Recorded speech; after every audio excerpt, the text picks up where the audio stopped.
You know, Oh dear. Well, good morning. I mean, good afternoon. Well, actually, you've been, I was having a little nap on the lounge about 10 minutes ago. As you can see, we have no munchies today because Yes. Dan didn't do it. A week ago, and that's Jenny did. We can do that again. Yeah, That's pretty good. we're going to get up there, or I'll do an introduction. Okay, I won't be here, so don't introduce me. So, welcome to another wine appreciation afternoon with Pat drinking beer and Dan going to buy us some food. So, to my right is Pat, our novice wine drinker, the man who's wanting to learn more and more about wine, which is kind of why we do this. I know we started off doing this due to the pandemic that was occurring and our inability to actually have a face-to-face wine tasting, but it got to be so much fun for us that we decided to keep doing it, really. So you've got Pat, the novice wine drinker. You'll have Dan, who'll be back in a minute. He has been my offsider for about 10 years and essentially has been drinking alongside me for a long time, so he's very knowledgeable. And myself, Andrew, who is the kind of know-it-all. So today, due to Pat asking a bit about sparklings, and particularly what different sparklings are. I mean, we talk. You always get at people walking and going, "Can I grab a bottle of champagne?" You go, "Oh, how much do you want to spend?" "Oh, $20." It's like, that's an impressive, cheap bottle of champagne for $20. But what they really mean is that they want a sparkling wine produced somewhere other than the classic region of Champagne, because most champagnes generally start at $50 and work their way up to like several hundred to thousands of dollars. So Pat, I'll ask you a question. This is one of the ones that turns up in WSET and things like that. What's the most expensive champagne you've ever heard? Dom Perignon, Good start, yeah. No, that's about $290. Well, we got that Dom Perignon, was it the sparkling rosé? So the sparkling rosé from a '98 vintage. Oh, actually, 700. 700, yeah. Yep. Yeah, that's probably the most expensive one I've seen in this shop. Okay, Dan. I can't think of the name of it now. I know you had a bottle of it hidden under the counter for quite a while. Yeah, Come on, what is it? You tell me. What did you have under the counter? We did have some Caterina Cristal. No, that's not what I'm thinking of. Billy Carp. Is Billy Carp expensive? Oh, B-Car, that's actually can be expensive. It's generally between $165 to $200. Okay. I thought it was more than that for some reason. No. Everyone seemed quite happy to have it under the counter. So. Oh, right, okay. I'm trying to think what it could have been. But no, probably the most expensive one is aged, a 1952 Dom Perignon. Yeah. Was actually one. That was actually probably one of the most expensive I've ever seen. And it actually was at a place called Lura Cellars in the Blue Mountains, where I was walking down these rickety stairs. A guy my size walking down these rickety stairs into a cellar, and there's no handrail. It was just literally walking down the stairs into the cellar. And in front of me is like a little cabinet, a little like kind of display thing. And then you get out of the stairs and you sort of go to the right of the cellar. So as I went downstairs, I'm looking going, what's that? And I'm walking towards it in not veritable darkness, but it was quite dim. And all I saw was a bottle lying on its side, and it had Dom Perignon 1952. And I went to the last step, and I nearly tripped forward when I saw the price of $24,000. That's pretty good. That was pretty impressive, and that would have $4,000. Yeah. So vintages are generically going to be much more expensive. Yeah. Okay. So, but we're actually here more to talk about the different sparklings from around the world that you can get. So, name some countries that do sparklings. France. Yep. Well, Australia, we have Yep, Australia. Yep. mainly Tasmania, I think. Yeah. New Zealand. Yep. I haven't seen too many from Germany, but I'll assume they would. Yep. Yeah. America. Yep. Let me give you a hint. Every country Anywhere that makes wine has sparkling. Yeah, all of them. Yeah. Every single one of them. Including ice wines. They do a sparkling ice wine in Canada. I still don't even know what an ice wine is. Oh god, okay. If at some point we get a lot of money put together, we might actually do ice wine. But they're horrendously expensive. Okay. So, but yes, every country that produces a wine generally will produce a sparkling. Yeah. if not a sparkling version of it, at least a sparkling from some local grapes from it. Yeah. Helen's doing Italy, that was sort of Yep. covered that now. No, Italy, yeah, definitely All is. of them. And in fact, we're going to talk about a couple of Italian varietals, but we're going to talk about Prosecco particularly. But yeah, essentially every single country.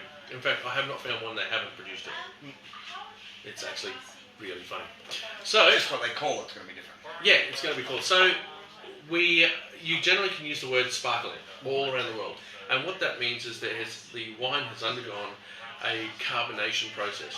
Generally, methode traditionnelle is a secondary ferment that occurs in the bottle. Yeah.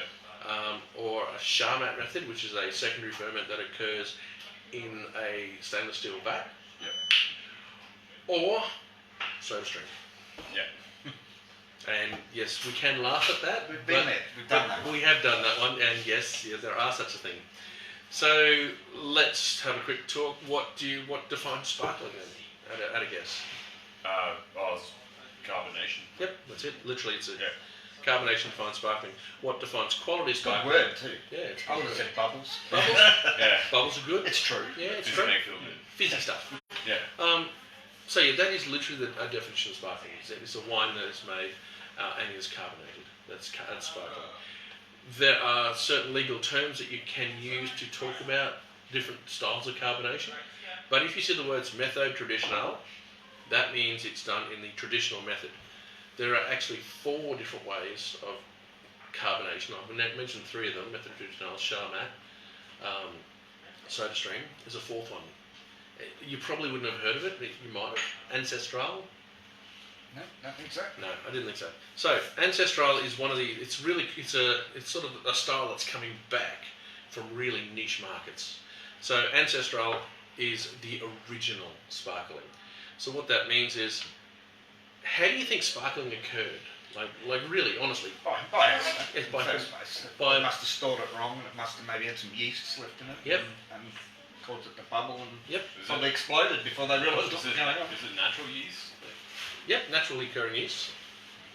So yeah. Yeah. So is that like yeast coming from around the wine? Vineyard or The storage place more. I was thinking. No, it's not so much that. So what actually happened was wines were getting produced.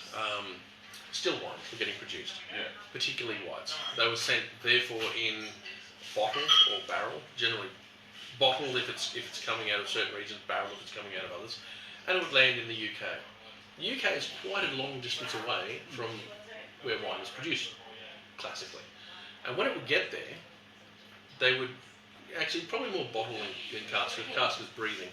But they'd pop the cork or pop the lid or whatever closure they were using, and it would hiss, and they'd pour it into the glass, and it would fizz, and they would drink it, and they'd go, "Oh, that's excellent. It's good. It's good. I like this."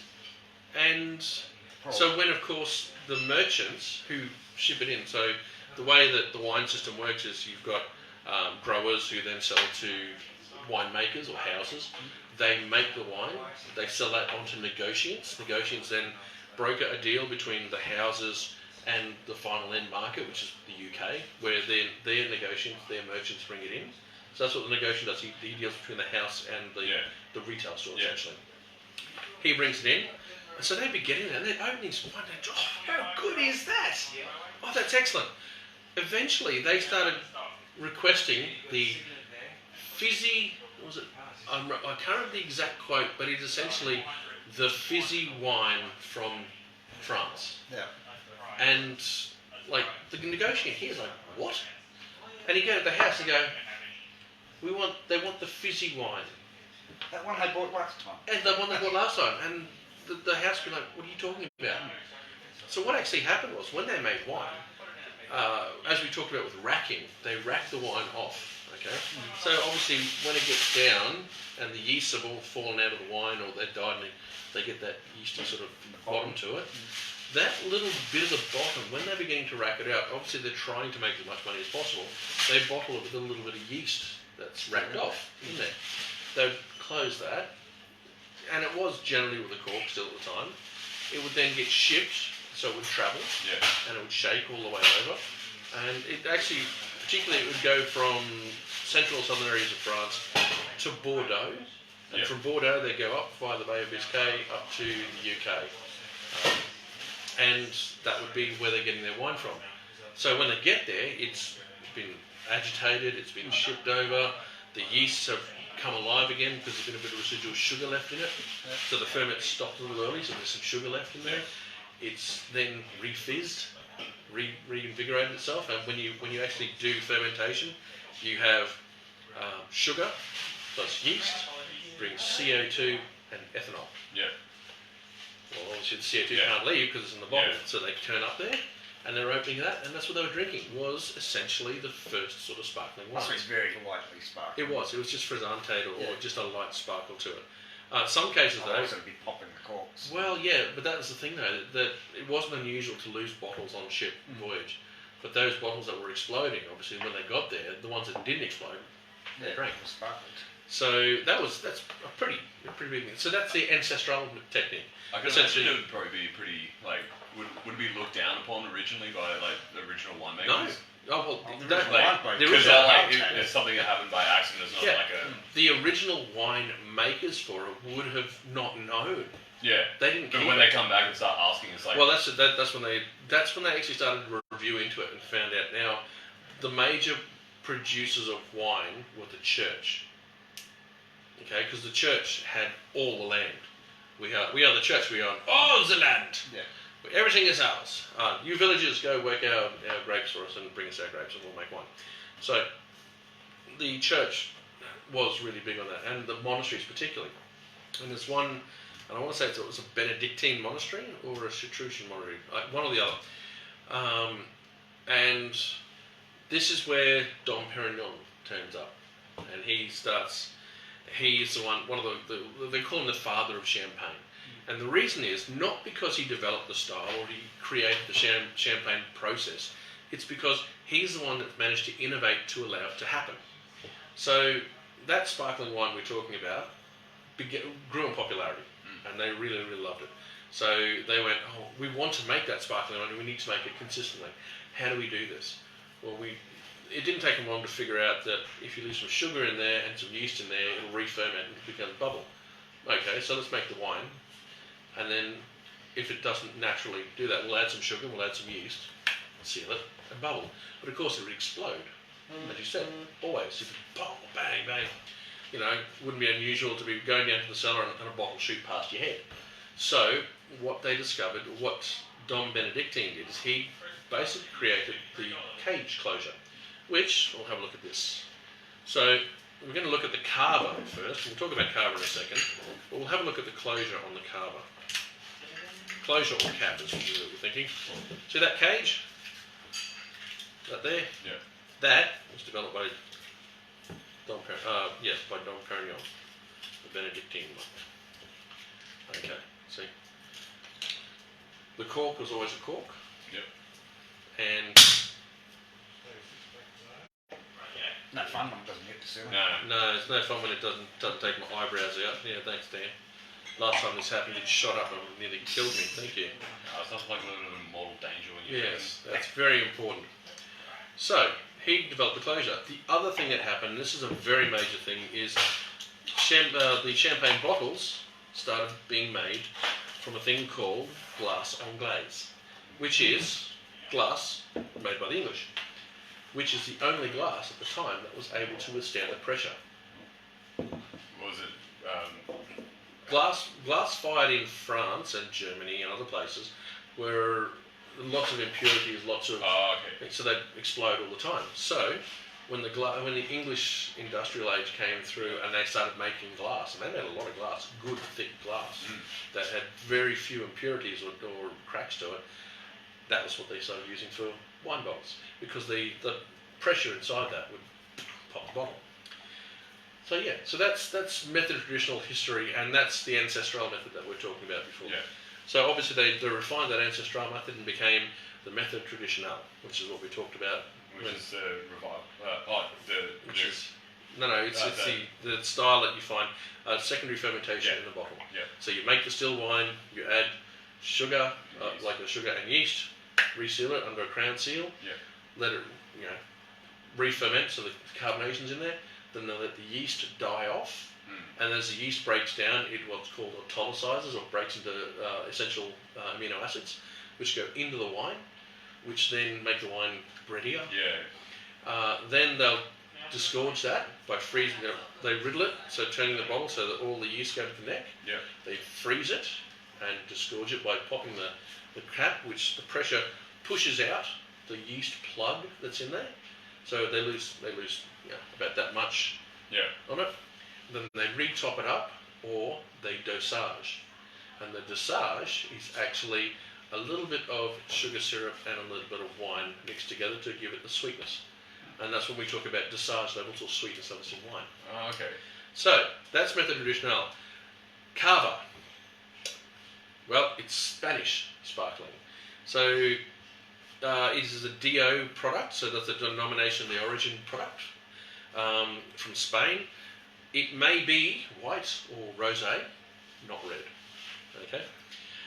It's made of Macabeo, Perlada, and Xarello, which are the most popular traditional grape varieties for producing cava. It can only be produced in method traditional. So to be labelled cava, you can only method traditional production. So let's just have a quick look. Do you mind if I list this? Because it says cava, it must be method traditional. See on the bottom there? And you'll also see there's another one that says Brut Reserva.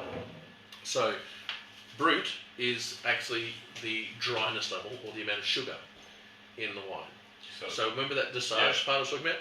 If the dosage is less than 6 grams of residual sugar, it's Brut. And it's more than that. If it's more than that, then it becomes... Oh, I have to remember my things now. So it's Brut. Cuvée is actually just the first pressings, essentially. So it's Brut, extra Brut. Yeah, because it's Brut to Brut, Brut, extra Brut. Then it goes to sec, demi-sec, sec, and from there it's about the highest level of sweetness. So it goes generally 6, 9, 12, and under 30. Yeah. So that's your residual levels of sugar. So Spanish cava. This is the driest they make. Brut, yes, this is the driest they make. So going to be low cava. So 95% of all cava is produced in Penedès in the Catalonia region, which is just near Barcelona, actually, like just north of Barcelona. Yeah. It became massive when the production of Freixenet turned up. You might have seen Freixenet, Corda Negra, I think it was. That turned up and was massive throughout Australia for one point. And in fact, that, and I can't remember the other big one, Codriu is actually the other big cava producer. Those two are just mammoth cava producers in Spain. So it used to be called Spanish Champagne, but it's no longer permitted under European law, since Champagne has a protected geographical status. And colloquially it's called Champagne or Champana in Spanish, or Champagne de Catalan, which is a quality wine produced in a designated region. It was made in 1851, but basically it was sort of going throughout Europe about 1860. However, it had a real problem after phylloxera went through it. When the vineyards of Penedès were devastated by phylloxera, the predominantly red vines were replaced by large numbers of white vines, and that's when they started producing obviously more still whites and therefore more sparklings as well. So, what is cava? Well, we know it's made of 3 grapes: Macabeo, Perlada, and Xarello. And actually, there's another Malvesa can also be added in there. It's a grape similar to Malvesa. I don't know those varieties. I know you're not going to, because they're really very specific to Spain. Yeah. I think I have seen some Macabeo being grown in Australia, but it's one of those tiny productions that, you know. Well, I imagine like just the temperature differences. Like you can grow the varietal here, but it'll be pretty dissimilar to the Spanish style. No, we get a warmer climate, but so is Spain. Spain's quite a warm climate too. It's Mediterranean. Yeah. Depends where in Australia you grow it. But I haven't seen much of it. I know it exists, but I don't know exactly who does it. So, have a taste of the wine and tell us what you think. So when you're looking at this style of wine, the first thing you're looking at is your nose, obviously, because it's the first thing you get to. The second thing you're looking at is the petulance or sparkling.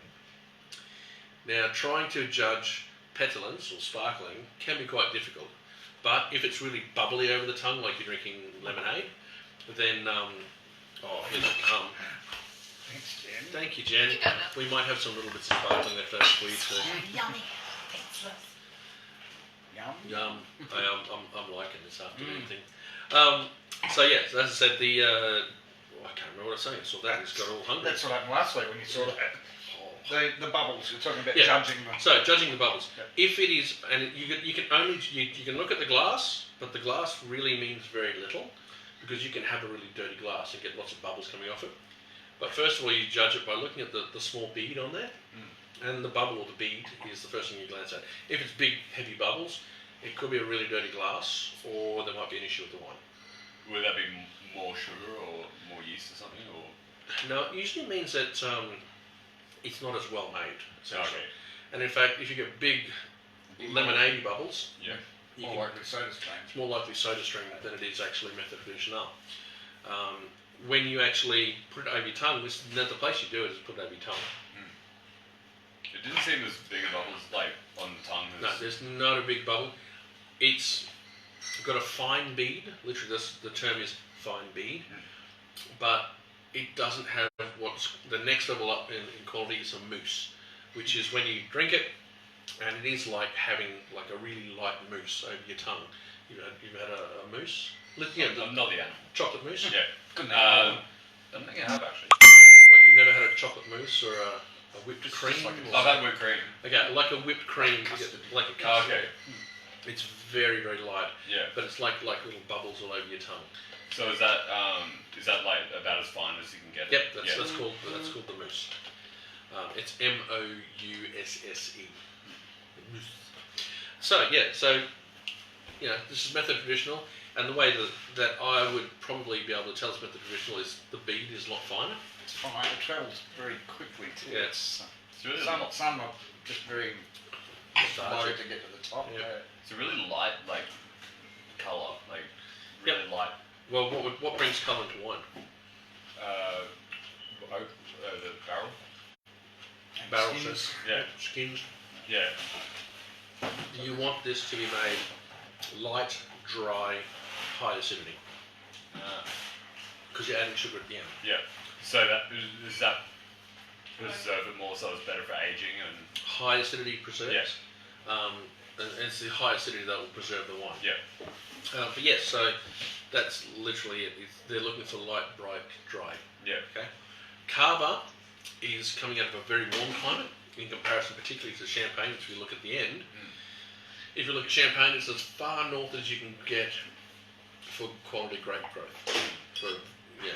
Whereas Spain, down in that hot region, Penedès. Yeah. We're not used to this drinking out of little glass. Yeah, no.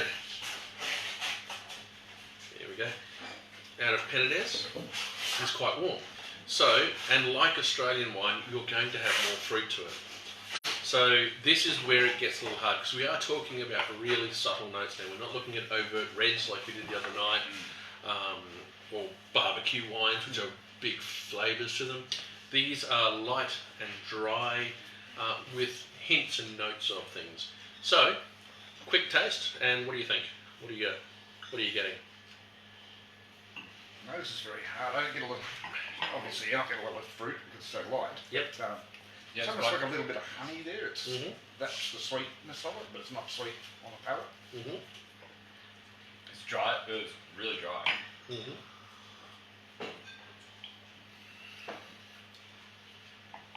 It's still got a little bit of, I guess it's a yeastiness sort of flavour. Very light. Yep. So, Cava is generally made method traditional, but not really big long-term exposure to autolysis. It's not breading like No. Yeah. a good Nowhere Champagne. near it. So this is a light, bright, dry, easy-drinking sparkling, essentially. This is from Campo Bajejo, which I actually have been to. Big winery production, right next to another big winery production owned by Baron Rothschild, actually. But yeah, good solid little cava. Cava has had its moment where it has been. No, we're not working hard at all. I thought Darren. I thought you'd been watching our streams, Darren. No, we don't work. This is what you pay us to do. Yeah. So Cava has always had. It's had a little bit of a weird time. It grew really massively through the 80s and into the 90s, and people were like Cava, and then all of a sudden it just went. And it didn't help when the biggest name in the world of wine said quite mean things about it. Who was that? Jancis Robinson. She dislikes Cava dramatically. Well, okay, I don't know if she personally dislikes it, but the way she described it in a written thing was I don't want to say it because it's actually pretty horrible. But let's just say she said the odour is of baby poo. That's just not true. That's a bit harsh. That's harsh. The thing is though, I don't know whether she's taken out of context or not, but anyone here that has changed a nappy and used that powder, and those there are notes that I would associate with that, but I think it's probably a bit of a hard thing to say. It's like saying that my riesing's really kerosene. Yes, it might be kerosene, but it's also called fusel. Yeah. But yeah, as I said, she really sort of slammed it. The biggest selling sparkling in the world at one point was actually Cava. But since then it's dropped away quite a bit. It's now making a bit of a resurgence, but because Cava is held essentially by two big productions, there's a myriad of boutique Cavas out there, but we don't see them in Australia. So on the international scale, you're really only going to see sort of two lots of Cavas running around. And they make several different Cavas. There is one of my favourites from Freshenet was actually one that isn't sold to us by the people who distribute Freshenet. It's just sold to us from the Spanish wine guy. It's a Freshenet Ice. It's a really sweet one. It's a white bottle. Right. It's actually really good if you like sweet styles, to finish off a meal or something like that. It's really, really top stuff. What is this? A Grand. So this is just a reserva. So a Grand Reserve. Is it a Grand It's a Reserve? Grand. Well, it's a Grand. It says Grand. No, that's Grand Campo Bajo. It's a reserva. So you've got your base level cava, then you've got your reserva cava, which is the one defined by the winemakers, and I think pretty much all of their cava is reserva. Okay. That's just part of their name, is it? Grand Campo Viejo. I don't know. Campo Bajo is what I've known about. They might be called Grand Campo Bajo, but The Grand's not on the Tempranillo box. no. So maybe this is their. Well, if they do cava, this might be just their Grand Reserva maybe. But generally, the word Grand and Reserva put together means it's been aged for 30 months, which I don't think this has. I'd probably put this at a 6 to 9 months, honestly. Yep. But yeah, so you get a little bit of honey blossom, a little bit of florals to it, but we're talking nuances A now. little bit of lemon. So Yeah, lemon. lemon in the back. Yeah, I get that grapefruity lemon sort of finish to it. That's quite nice. I don't actually have a problem with it at all. I think it's quite a lovely drink. What's the price point for it? That's about 25, I think it is. So it's pretty Yeah. It's It's cheaper range, it's mid-range, honestly, for sparklings. Yeah. Oh, I suppose, yeah. For sparkling, Yeah. when we go to champagne, it's different completely. So that's Campo Bajo's cava. As I said, I quite like it. I think it's quite eminently drinkable. Yeah. And it goes particularly well with food. Again, high acidity. Yeah. Great for food. Yeah. I have had, if you drink an Australian sparkling, particularly mid-range to low-range Australian sparkling, you're going to have a more fruity style with more hints of tropical fruits running into it, and you probably have a little bit more body to it as well. A little bit more colour then as well. Maybe not, depending on which one you get. But this is all unoaked. See, when you make the still wine, you can make the still wine in stainless steel, or you can make it in oak even. Yeah. And in fact, some champagne houses are renowned because they make their Chardonnay on oak, and they leave leave it in oak for an extended maturation period, and then they'll actually turn it into a sparkling wine. So you can get a nice big Yeah, you can get it buttery style. No, not really a buttery style, because once you undergo that secondary fermentation, Big sort of sugar. strips a fair bit out. So the next one we're going to look at though is Prosecco, and this is one of the biggest arguing points on international wine law at the moment. Very, very popular lately with the spritzer people. Oh yes. Oh yeah. If you want to have aperitivo, you have Aperol, you have Prosecco, and just a dash of soda water. Wow. I can just see some bubbles in yours. I can't see them in mine at all. I've got one little sliver. As I said, you need to not so much look at it, you need to go and taste it. And at that point, you'll actually see where the bubbles are. What's that nose? This sort of delicate white fruit nose. This doesn't. I'm not getting fruit on that. No, I'm getting kind of blossoming florals, really. In fact, that nose is classic of Prosecco. Sorry. Absolutely. So Prosecco is a DOC or a DOCG. That's Denomination Origin Controllata or Denomination Origin Controllata Garantita. So basically DOC, DOCG. Yeah. All right.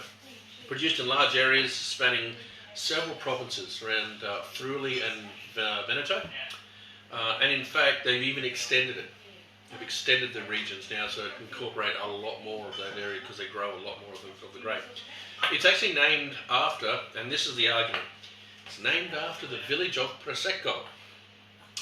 But they also called the grape that made it Prosecco. So, and this is where it all started to go pear-shaped. It's always made a sparkling or semi-sparkling style. It's generally a still wine or a tranquillo. And it's also permitted within a designation of two small DOCG areas, Cogliano, Valdibibiene in Prosecco, in the hills around the town of Cogliano and Valdibibiene, or Asolo Prosecco, with the nearby town of Asolo. I've actually been to Asolo, it's actually really cool, beautiful area. The Superior is always a Spumante style or a sparkling style, and only comes from these DOCG areas. What that literally means is you can grow Prosecco all over the area around Veneto and Friuli, and then you can make it, and it's DOC, sorry. But if you grow it around Asolo or Cogliano, Valdibiene, then it'll be a DOCG. There are certain other things you need to do with the Garantita. You need to submit it to a governmental board to test to make sure it does look like Prosecco. And they'll go, yep, that's Prosecco, and it gets a G on the end of it. So it's guaranteed by the government. So, just a bit of a side point, Cogliano di Valdibiene became a UNESCO World Heritage Site, due in no small part to the fact it's the major area for Prosecco. Okay, so it's usually produced in, well, have a guess, let's have a taste of the wine. So what do the bubbles taste like? Are they a fine bead? Really fine. Like, okay. I don't even get any bubbles on the tongue. It's almost a still wine. So that'd be a mousse or Charmat method. Charmat. Oh, right. Yeah. So the method of production will be Charmat. Because it doesn't have that really fine bead and mousse to it, it does have a bubble to it. It has a petulance to it that's actually, I'd probably go, it's not quite a fine bead, it's probably a medium bead. But over my tongue, I'm getting bubbles. And you're looking at over your tongue, don't worry about looking at the glass. I can't get any of that over my tongue. Just when you put it over it's there, got a body weight to it over the tongue. Yeah, I I can't find the bubbles. It tastes, it's kind of like a herbal, like, marzipan It's kind of plant-wise, taste. yeah. Yeah. If I didn't know and you didn't say this is Prosecco, I'd say there was something wrong with it. But it's not good. oh, okay. Yeah, yeah, I don't get bubbles. So, But I wouldn't mind trying one of the Australian Proseccos up against this just to see. Yeah. so essentially, without looking at that, put it in your mouth, give it a quick swish, and you'll actually get the bubbles turning up. What's your daughter?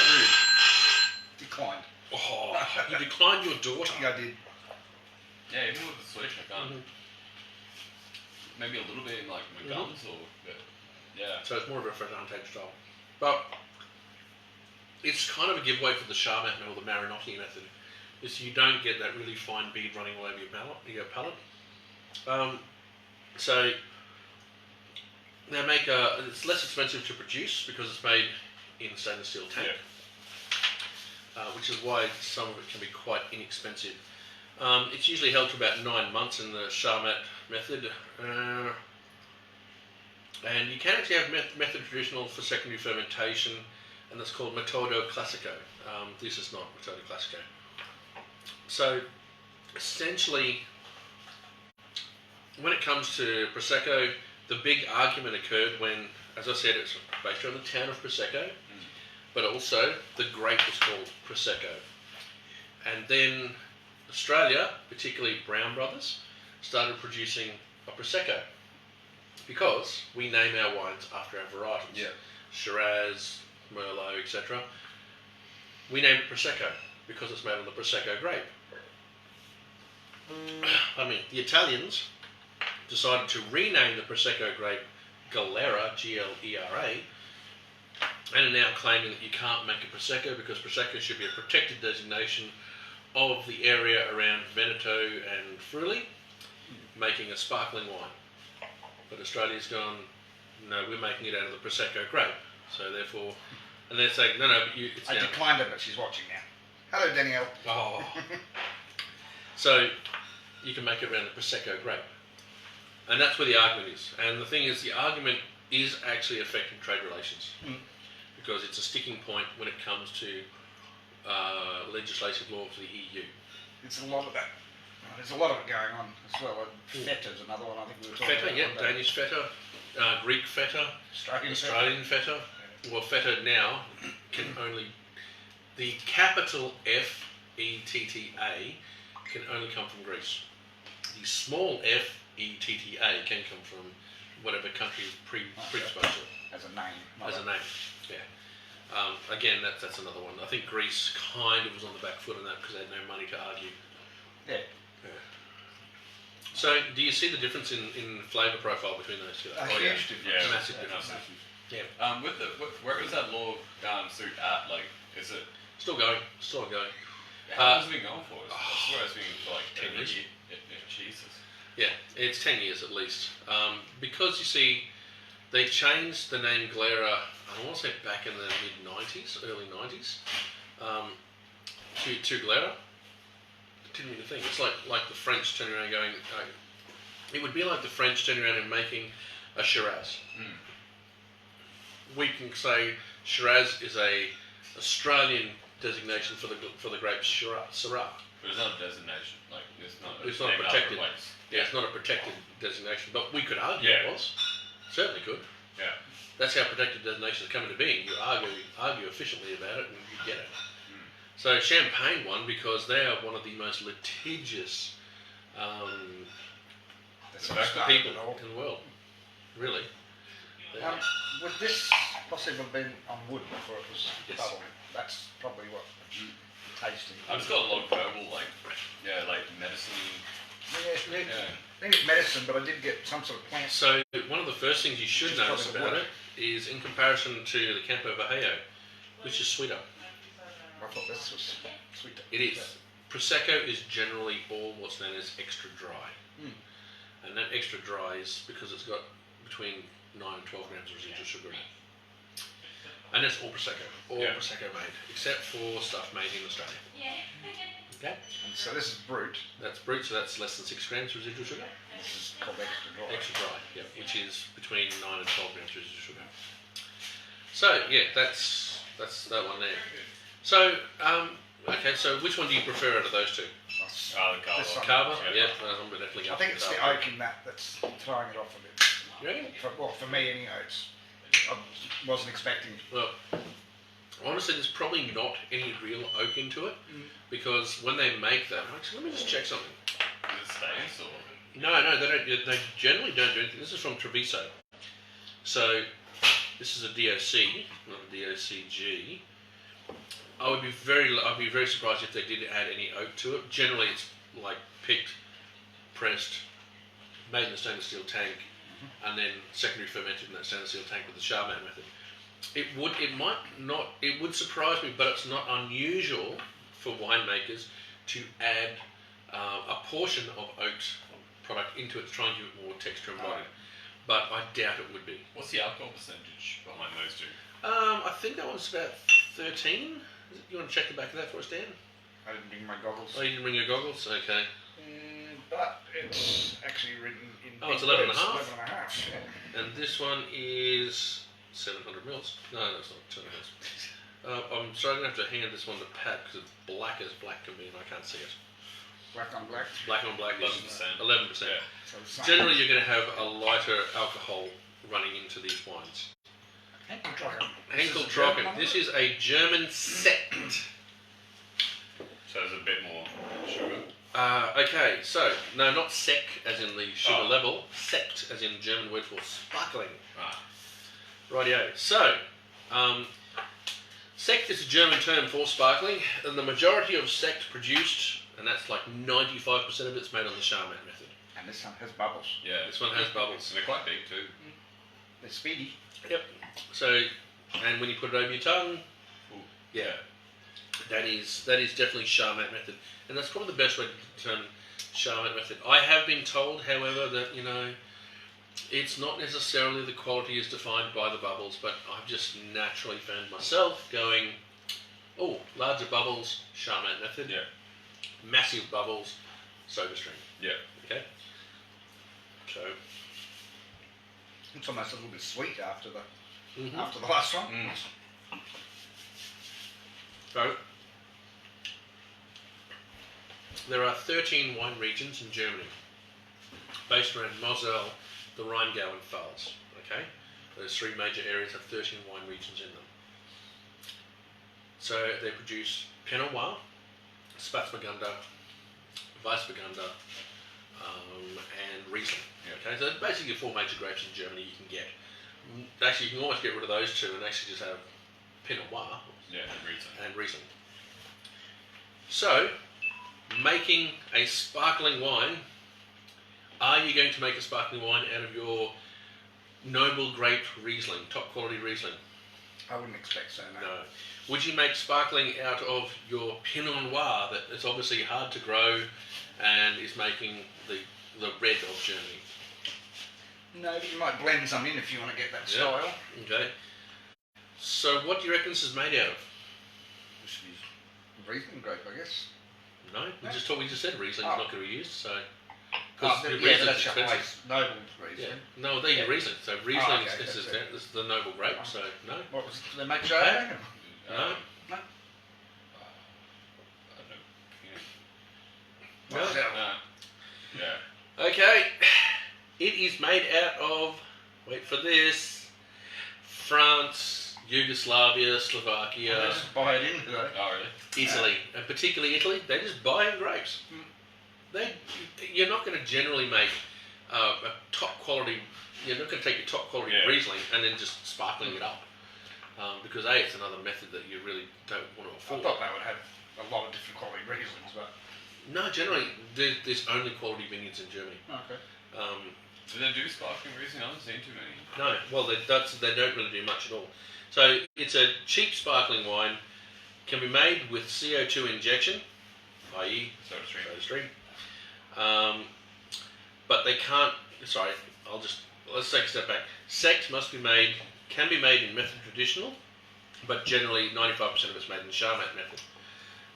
The cheap sparkling wine, which is a CO2 injection, cannot be called sect. Yeah. It's actually called Schwamm wine, which is German for foam wine. Foamy. Foam wine. Right. This is sect. This is not CO2 injection. This is Charmat method.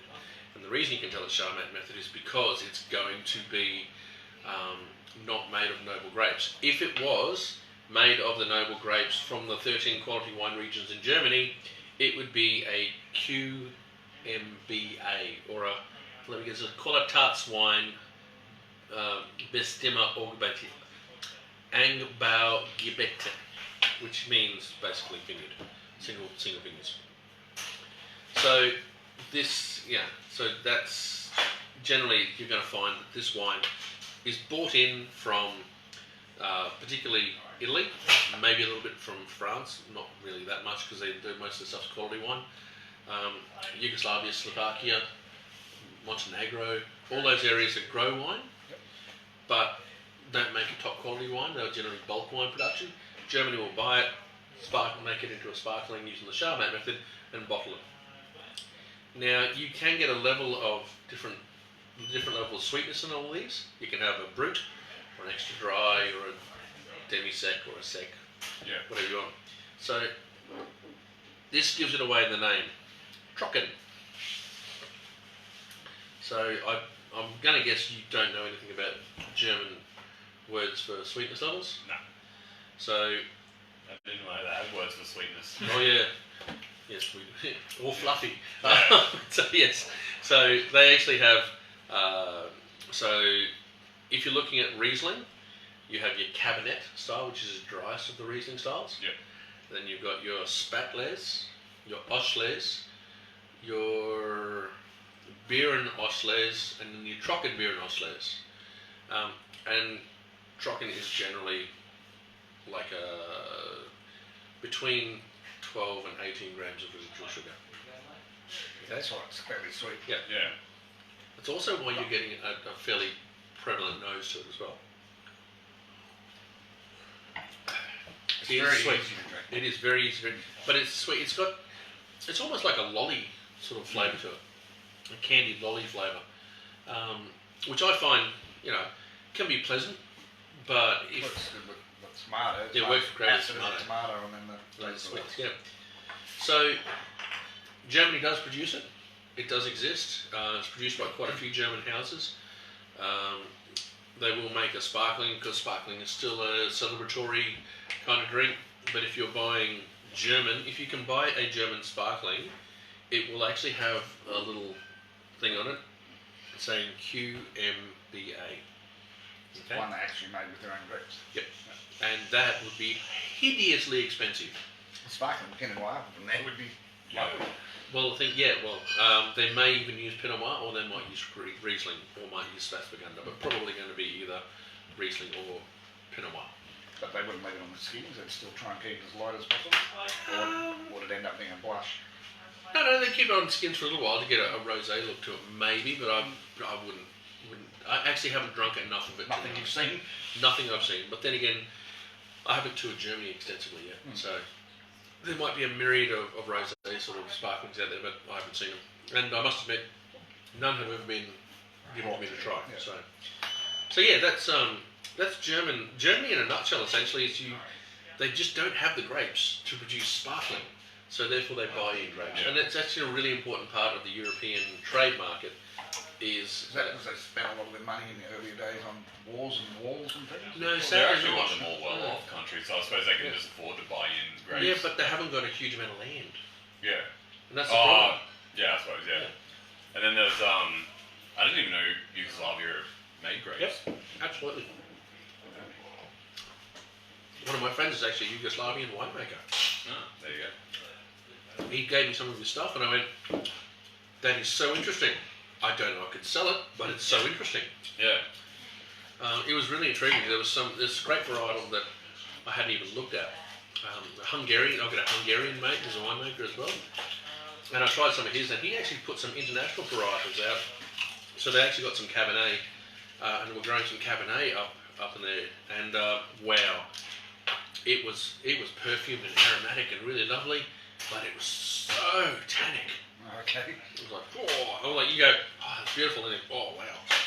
But this one, it can be, if you're a sparkling wine drinker, or you drink champagne or dry Australian sparkling, you stick your nose in that, the first thing you're going to get is that sweet candy, marzipan sort of thing you were talking about. Yeah, it's definitely a lolly sort of sweetness. It's not overly sweet on the palate, but it doesn't, you don't go, oh, it's cordial. Yeah, but it's kind of like those hard lollies where you do taste that Okay, so now let's go and have a look at a classic champagne. So, I noticed these two were screw tops and the yep, other two are corks. yes. Mainly because of the bottling. So this one is on cork. So, but it's mainly to do with the bottling that they do. So the bottling for cheaper end sort of stuff is going to have a screw cap coming from Europe. So this is the Mumm Cordon Rouge. And before anyone asks, Cordon Rouge means red stripe, which is what that is, the red stripe across there, not it's red. Not rouge. No, I actually had someone refusing to buy it from me, and I said, oh, you can have some. Oh no, I don't want red. And I said, it's not red, it's white. It says rouge, rouge is red. Yeah, cordon. Red stripe, red ribbon. Oh! No, that's red. All on you, whatever you want to do. But anyway, his wife came in afterwards. That's like Pinot Chard. Not Yeah. red, Yep. So, champagne. As I said, the most litigious group in the world, essentially. They're the ones who codified and qualified the Champagne region and then proceeded to make sure no one else could use it for anything other than their product. I'm not saying it's a bad thing they're litigious, but they have branded and marketed this wine, or this style of wine, for over 200 years, essentially. Which is really funny because they talk about the terroir and the elegance and finesse of champagne itself. But when it comes to it, this wine is probably the most interfered with wine you're ever going to find.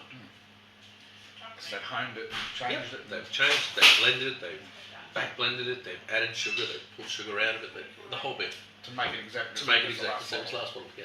They've back blended it with a bit of stock. I will say it is one of my favourite regions in France. It's pretty as the day is long. It is gorgeous. The people there are lovely, and the wine is spectacular. Okay, don't get me wrong. I really love champagne. I really, really do. But as I said, if you look at it from a particular standpoint, they're litigious, but they're protective. They're very protective of the champagne brand. Well, then it's their industry. It is. This is their livelihood. So.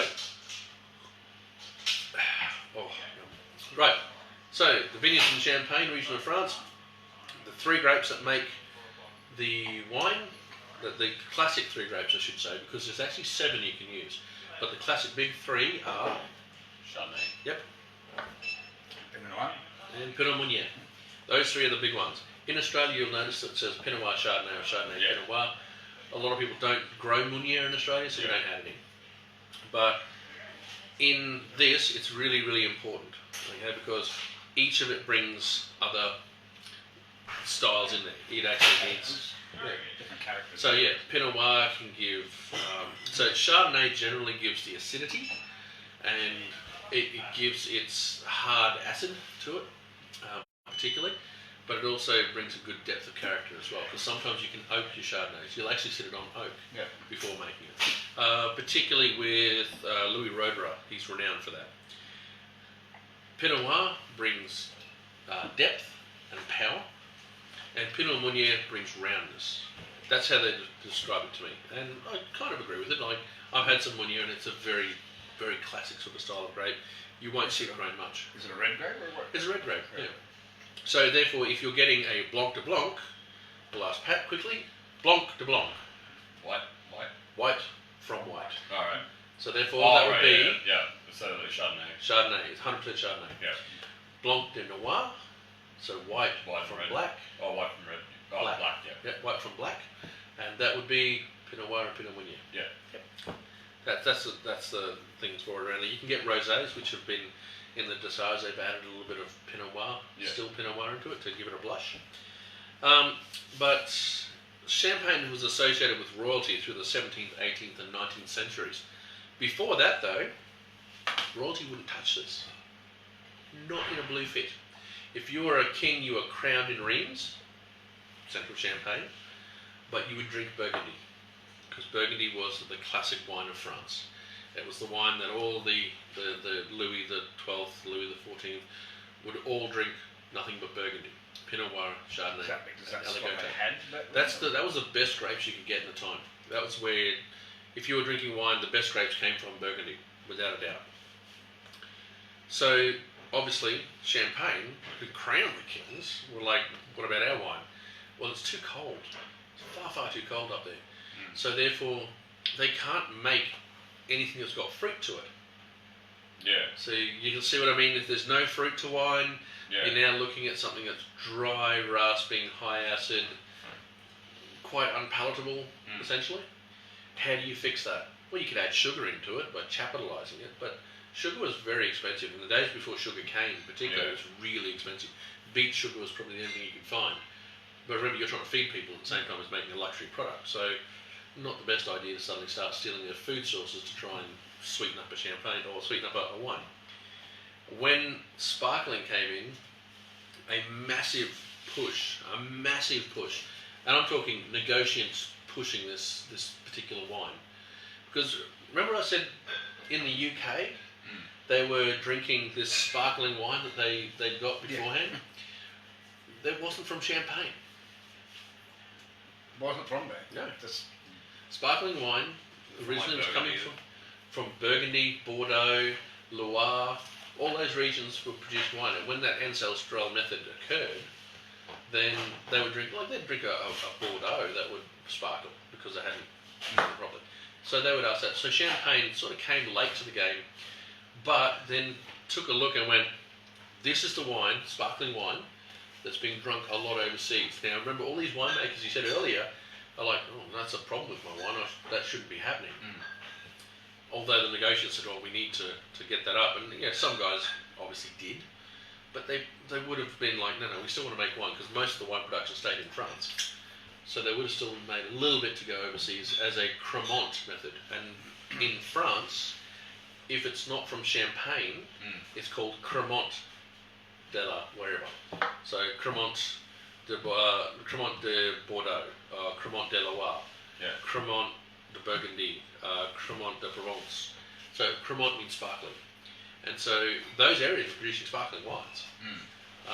But Champagne really took it on board and went, you know what, we're going to go really hard at this. And really the negotiants who weren't really, they didn't afford, and the negotiants are merchants. So as I said, they're people that liaise between them.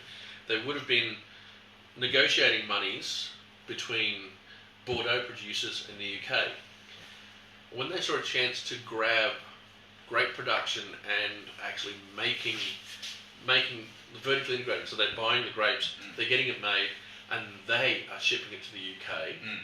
And these are people like Moet. so they're just paying a winemaker in the end. Yeah. Really, they own everything else. They own the chateau it's made in. They probably own the chateau. They buy the grapes. They get it made in their own places. But they're negotiations at heart. So they make the wine and they sell the wine.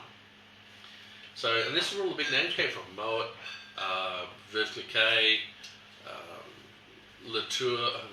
Yeah. So they're pretty much just pumped up merchants, pretty Yeah, much. they are. Yeah. That's what they were. Just realised what the market wanted. Well, remember, where were the rich? The rich at the time were the nobility, who then went and funded wars and gambled and did stupid things. You had the nouveau riche, which were the industrialists and the negotiants. Those guys were the ones that had money. The nobility kind of living off the assets at the time that they'd accumulated over the centuries. Yeah. These guys had built and actually innovated, and were the ones that were the driving force of the GDP of France, essentially. And so therefore they bought those houses, started producing this wine, started marketing this wine. And remember, as negotiants, they've been marketing historically for ages. So therefore they were able to push this wine forward. And in fact, it became a drink for the kings. And they marketed it to the UK, particularly, as the drink of kings, because they were crowned in rings. Well, because you think, because the UK were the first ones to kind of, not discover it, but, the first ones to kind of get it, because it was the method of getting it over there created the sparkling. Yep. Is UK, still a big market for sparkling? Massive. Yeah. Huge market.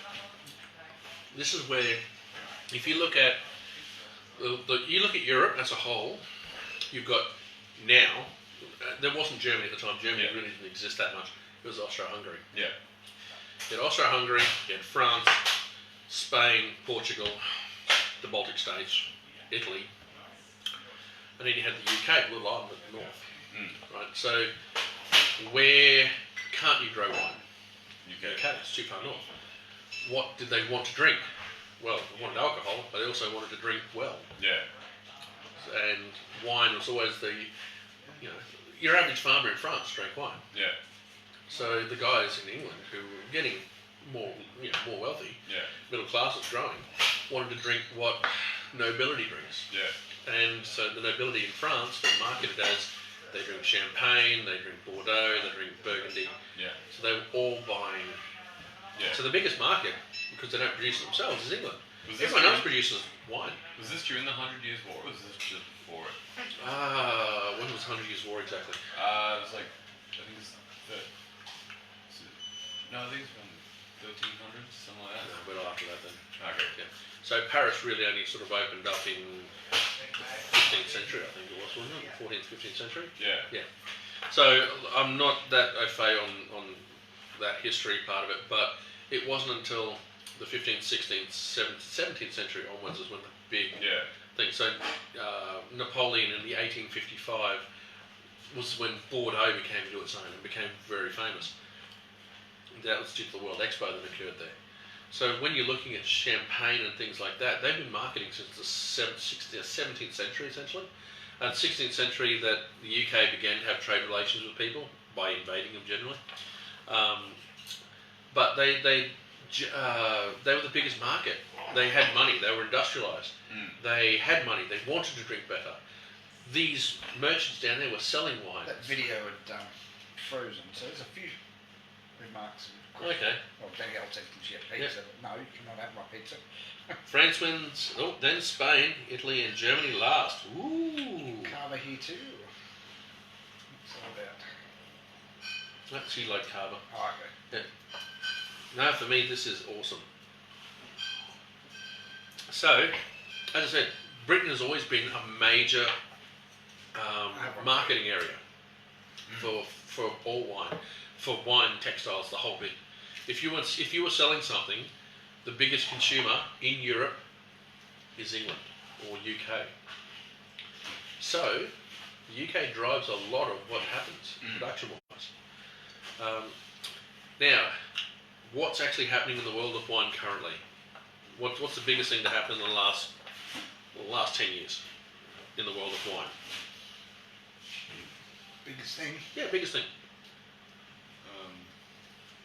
I don't know. It's happening right now. Like globalization, I guess. So globalization has been happening for a while now. Yeah. But what's the biggest thing that's happened in the world of wine? And I've just told you the biggest market in Europe for wine is England. Oh yeah, all the borders closing and all that. COVID. Take a step back before then. Just the them leaving the EU. Or? Oh yeah. Brexit. Brexit is a massive punch in the dick for the European wine industry. Because the EU is essentially governed over by by France and Germany. Biggest producer of wine in Europe, France. So they're going to stick it to them now. So they're going to stick it to them. Stuff you, England, we're going to put massive taxes on export duties. So England's going, oh my God, we're not going to be able to afford our French wine. Luckily everyone else in the world makes wine. Well, yeah. There's a lot of different regions now. The people that are suffering the most from England's Brexit on wine-wise, we're talking about Spain and Italy. Yeah. A lot of the wines from Spain and Italy, a lot of wine from Spain they're and quite Italy goes poorer. to the UK. Yeah, they're quite a lot poorer than they're France not wealthy countries by any stretch of the that's a imagination. lot of their income. That's a lot of their income. But they can still sell it to UK for what they want, can't they? No, they're part of the EU. Yeah, they have to go under their Yep. Yeah. That's why Italy even considered exit. They actually wanted to leave the EU. Just so they could market their... Well, not just so, but that was one of the big reasons that their exports to UK were so dramatically belted. And it's still undergoing. It's still happening. Sort of, you shouldn't be able to do that to people, really. What's that? Well, the government's just going up. You can't sell that unless you're going to put this gigantic tax on. Well, this is how free trade agreements work, though. Nothing free about it. Yeah. The government wants to make its bit on the way out the door. They want to make its bit on the way in the door. You know? And that's just the nature of trade in the world.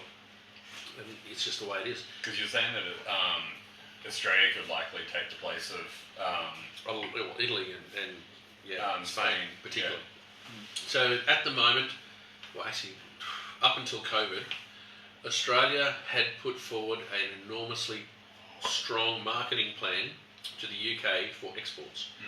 We're talking free trade agreement, well not a free trade agreement because free trade means everything, but a really strong wine agreement to sell to the UK.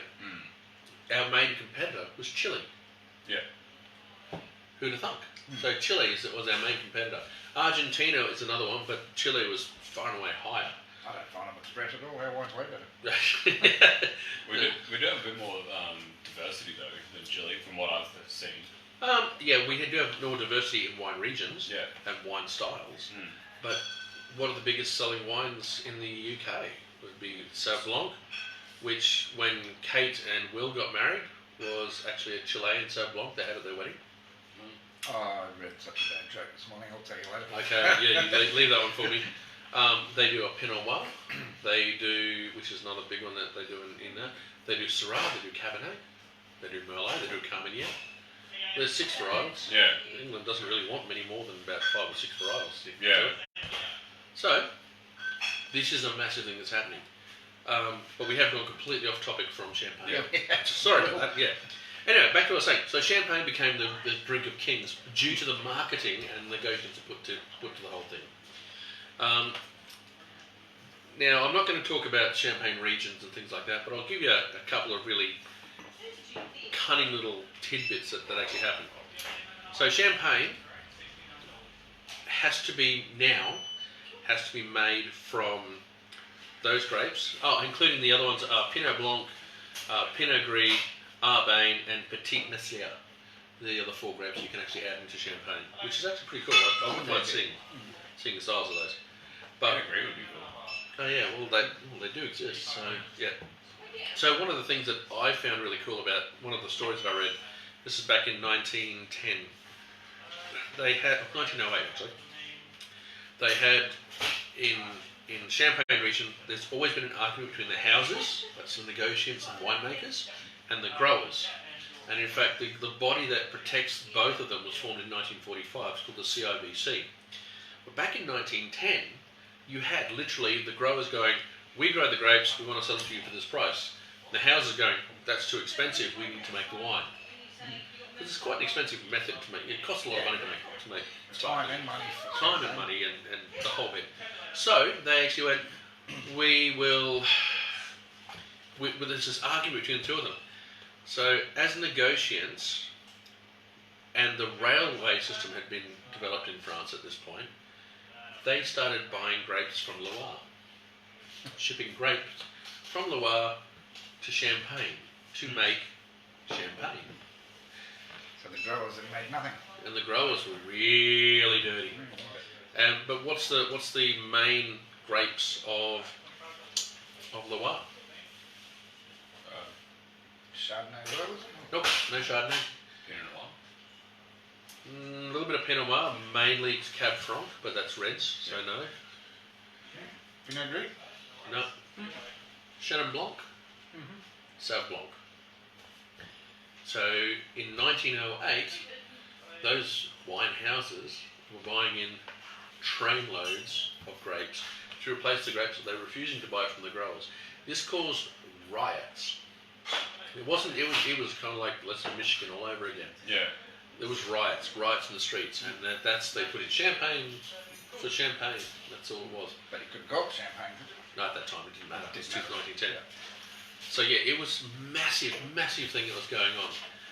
And in fact, the government had to step in and say, I'm sorry, you can't do that. You can't buy grapes external to champagne, which is why champagne production... Yeah, my phone was a while ago. Right, I'm going to charge you don't know what you're doing. So, well, I suppose really that was, as I said, so negotiants are the marketing guys, Yeah. and they found a way around it like anyone would, like any marketing or large corporation would. Did they find the way around it by buying everything, basically? Buying the farms? And No, they buying tried to buy the houses? farms, but the farms were they're too expensive. They have bought a few, but for the most part, no, not really. This is before we run out of time. All our phones are on flat. So, Yep. the bubbles on this you can actually hear Yeah. in your mouth if you're quiet. You can actually feel them and hear them going, Yeah. which is It's really yeasty. It is, Really and yeasty. that's that brioche yeastiness that brings to it. I really like it. I love champagne. I really do. I know exactly what it is, and I know how it got there, but I still love it. I think I'd like this better because it has got a yeasty sort of flavour there. Yep. I'd like it better if it had a lot more bubbles. Like that. It also could be, and I can't say, but we need to try a 700ml bottle of that. It could be the closure as well. Oh, okay. What's the price point for those three? Okay, so this one's 25, this one's 25, this one's 20. Is that for the size bottle? No, for the Oh, 700. yeah, It's yeah. all the same 700ml bottles. And this one is about 65. So That's not special. that's on special. Yeah. So. But yeah, so that's sparkling. That's the sparklings from Europe. That's the major areas of sparkling, I should say. At some point in the future, we can look at other sparklings from other areas. However, next week we are going to do Bleasdale. We're going to actually focus on a single winery rather than stylistically, and we're going to talk about the winery. We're going to talk about the winemaker, the region that it is, and the wines that they make there. But thank you all for tuning in. So drink well, drink like a savvy. Cheers. Cheers.